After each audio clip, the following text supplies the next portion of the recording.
Hello बच्चों, चलिए प्रश्न देखते हैं। उत्परिवर्तन किसे कहते हैं, इसके दो महत्व का वर्णन कीजिए। तो आइए जानते हैं हमारे प्रश्न की मुख्य अवधारणा।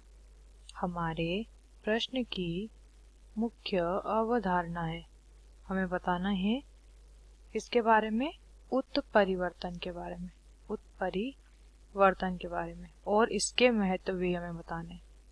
सबसे पहले बात करेंगे उत्परिवर्तन क्या होता है। देखिए, उत्परिवर्तन जो है ये किसी जीव के जीन, गुणसूत्र, ठीक है, उसके लक्षण या उसकी कोशिका, ये कायिक कोशिका भी हो सकती है, जनन कोशिका भी हो सकती है, में आया, इन सभी में से किसी में भी या इन सभी में भी आने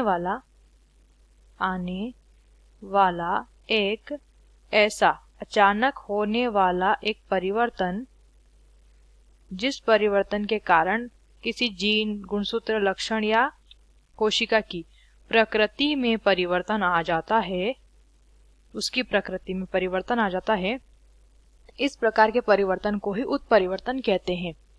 ये जो उत्परिवर्तन होते हैं कायिक कोशिकाओं में भी होते हैं, जनन कोशिकाओं में भी होते हैं, जीन में भी होते हैं, गुणसूत्र में भी होते हैं। तो ये क्या करते हैं, ये जीव के शरीर में एक बड़ा परिवर्तन लाने की क्षमता रखते हैं। तो अगर हम बात करेंगे इसका क्या महत्व होता है, तो इसका महत्व ये होता है, देखिए, उत्परिवर्तन की वजह से कभी कभी नई प्रजातियां भी उत्पन्न हो जाती है, यानी कि इतने ज्यादा उत्परिवर्तन जीव के शरीर में हो जाते हैं कि उसके जो गुण और लक्षण है अपनी पैतृक पीढ़ी से बिल्कुल नहीं मिलते, और इस तरीके से जो जीव उत्पन्न होता है वो बिल्कुल नई प्रजाति जो है वो देखने को मिलती है।